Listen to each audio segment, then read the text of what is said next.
Beyond the Mic with Sean Dillon. We're joined on the star line by a Pulitzer Prize-winning author, one half of the most honored team of investigative reporters in America.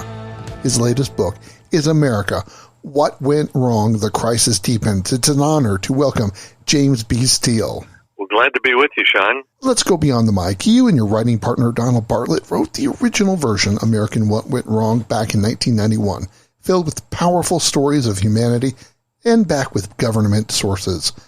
What was the reasoning behind writing the original book?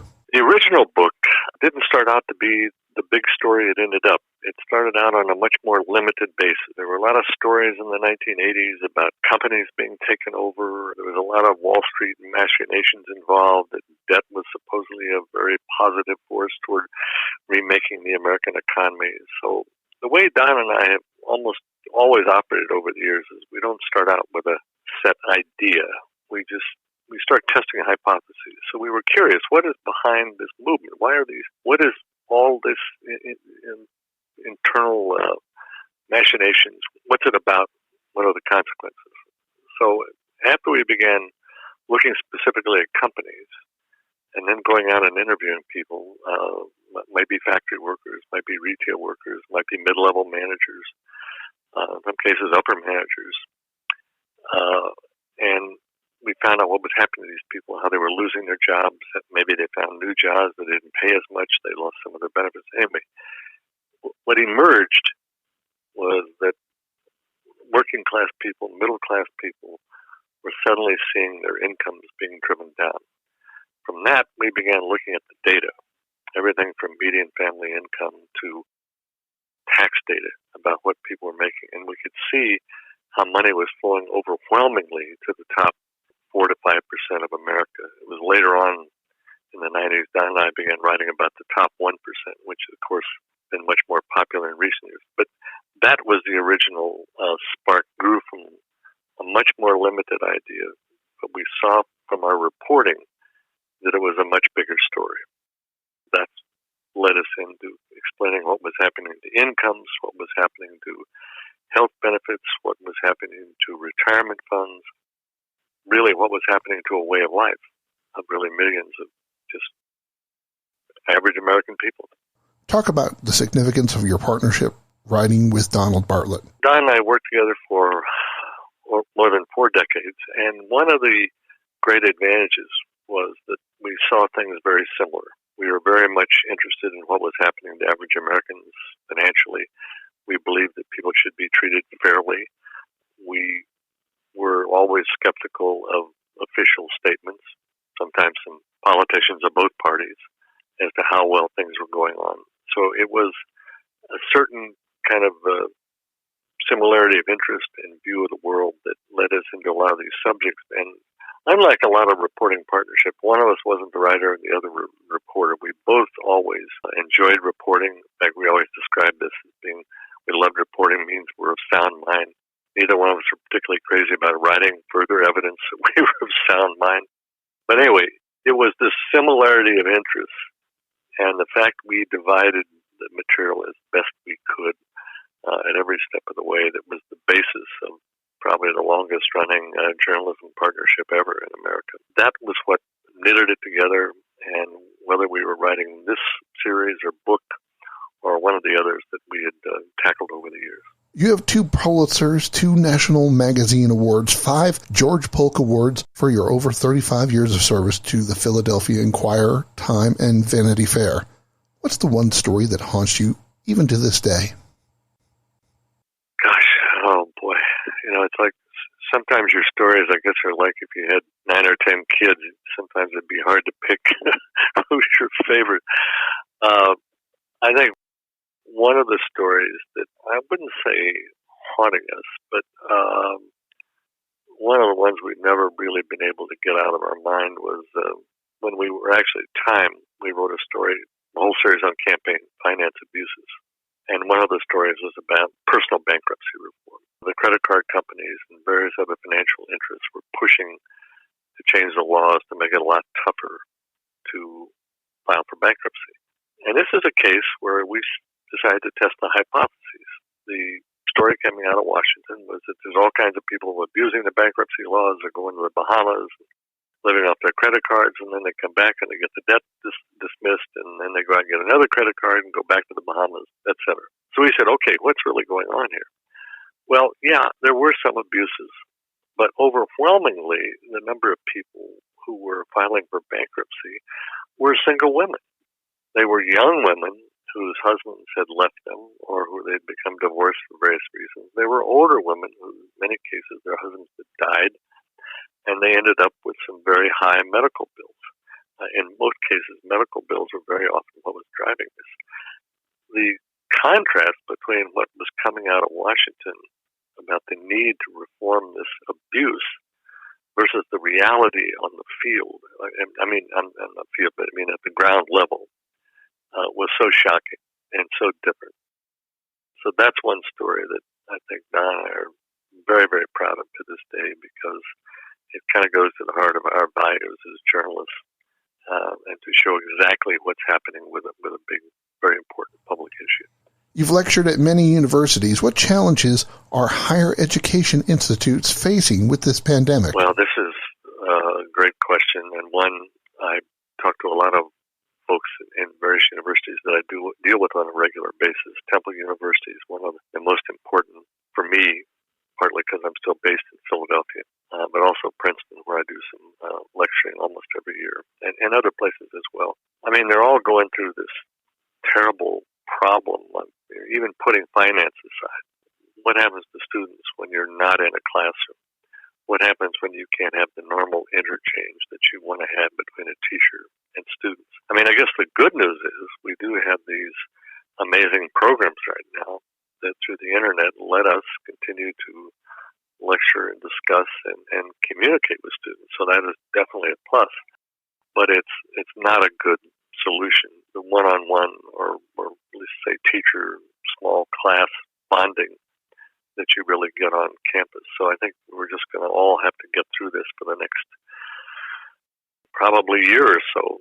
And I feel so badly for all of those students who are coming into college for the first time, and those who are graduating this year, and those who will obviously be in between. It's just not a fate anybody ever thought they'd have to deal with. There's not much we can do about it other than bite the bullet and get through it. How has your role of investigative reporter changed from the golden years of reporting to today? Yeah, I think some of the basic concepts are kind of the same. Issues of fairness, stripping away hypocrisy by public officials or private officials who try to fool the public. Those kinds of things are still very, very strong. I think one of the biggest problems anymore is it seems like the multitude of lying or attempts to fool the public seem to be multiplying. And so the job of keeping on top of that as a journalist is more demanding than ever, because people in power, whether they're Democrats or Republicans or corporate leaders, folks that have big nonprofits, people in power always want to project the most positive image they can about whatever it is they're doing. That's kind of human nature. But our business as journalists has always been to keep them honest when they were fudging the facts or being just plain dishonest. It seems like that job is bigger than ever. And I don't know whether or not this is because all the outlets for news have multiplied. It's now not just written, it's not just TV, it's certainly the internet. It's just the magnitude of all of these avenues by which information comes to the public it's just exploded. So that job is greater than ever. It's not different than what we used to do. It's just a lot bigger than what we used to do. As you updated America Went Wrong for a new generation, what emotions did you encounter while discovering updates on people you covered over 30 years ago? Yes. For example, Barbara Joe Whitehouse or Molly James. There were more than just sources. There were people trying to live their lives. Talk about catching up with their families. Well, it's interesting that you had mentioned those two. One, an African-American woman, the other, a Caucasian woman. Both lost a substantial amount of their retirement savings for one reason or another. and both now have passed away, and both made tremendous impressions on Don and me for various reasons. I'll tell you one story about Barbara Whitehouse, which I've never forgotten, because she had lost basically in effect, her retirement savings. Her husband had been killed in a trucking accident. Actually, apparently the truck was not properly maintained because of trucking deregulation. The company had cut all kinds of corners, and the company was not funding its workers' comp program, which she should have been entitled to a monthly payment after his unfortunate death. But because it went into bankruptcy, and the bankruptcy judge forgave it anyway. So she was stuck with less than $1,000 a month in Social Security payments. She lived in a mobile home park outside of Salt Lake City, and I asked her if I'd run across her name in a bankruptcy record. And after we wrote the original book, I went back to see her. And I've never forgotten, she was this tiny wisp of a woman who had all kinds of health problems. She had oxygen and other ailments that were bedeviling her. But she took me into her backyard, and there was a little shed there. And she opened the door of it, and it was filled with cans. And she said, "You want to know what that is?" And I said, "Yes." She said, "Well, I just get Social Security. That's all I get, and not much of it. So every week I go around the neighborhood and I collect used cans. And every 2 weeks I take them to a recycler. And he gives me $30. And so every month I get an extra $50 to $60. And she said, that helps me a lot when all I get is this $900 and some dollars in Social Security." Those are the kinds of stories you never forget, because it's a reminder to someone like me and Don, who are not facing that kind of an economic problem, just how serious the economic problems are for really a huge amount of the American people. Unless you are dealing with that, you don't know that's out there. But once you see it, you never forget it. That's one of the statistics in the new book that kind of reinforces that.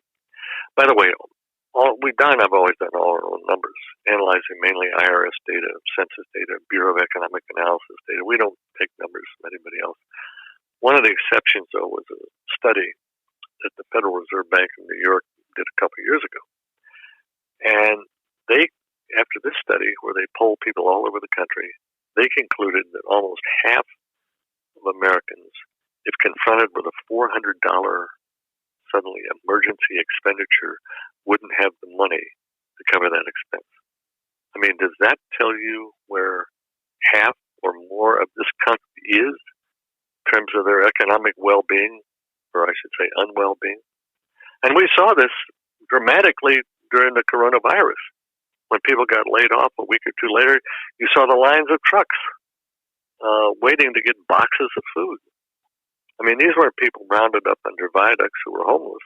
You know, these were working Americans who suddenly lost their jobs and had no savings because they were not making enough money to save anything. So those are the stories you never forget. Where would you consider your job as an investigative reporter complete? Well, this is one of those eternal questions. Honestly, I never feel it's really complete. No matter how far you dig into something, there always appear to be other avenues that you could pursue. I think at a certain point you just go as far as you can toward nailing down as much as you can, and then you put it out there. Don and I did a piece for Vanity Fair maybe 10 years ago it was called Billions Over Baghdad. And it was about the airlift of billions of dollars from the U.S. to Iraq after the invasion, so that people had money to walk around with that didn't have Saddam Hussein's picture on it. Well, it's one of the most intriguing and interesting stories we ever did. It's on our website, you can find it if you want to look at it. But anyway, we never got to the bottom of where all of that money went. We were able to find out where some of it went. And probably could have worked another 10 years and maybe never found it. So in every story, you can't always get everything. You go as far as you can, do as much as you can, and then somebody says, "Okay, Jim, time to write. So anyway, I think I've talked to a lot of colleagues over the years on this, and I think a lot of us feel the same way. There's never that moment where the light goes on and say, okay, that's done. There's always more out there. You just have to make the decision to wind it up at some point as best you can. Time's running out, so it's time for the Rocky and 8 random rapid-fire questions. Answer with the first thing that comes to your mind. There is no pressure. Favorite sports team? Philadelphia Phillies. Time of the day you get the most writing done? In the morning. What's the one thing students must learn before they hit the workforce? To be curious. How about your favorite season? Fall. What was your first job growing up? Mowing yards for neighbors. How about the best gift you got from your wife? A watch that she bought on a trip to Europe with her mother. Favorite place to vacation? A trip that my wife and I once took to Italy. And your favorite author to read? Oh, gosh. Jeez. I guess with fiction, it would be Faulkner. His latest book is America, What Went Wrong? The Crisis Deepens. He is one half the most honored team of investigative reporters in America. Our friend, James B. Steele. Thank you so much for joining us today. Thank you so much, Sean. Thank you for inviting me to your program. Enjoyed it very much. And that, my friends, is Beyond the Mic.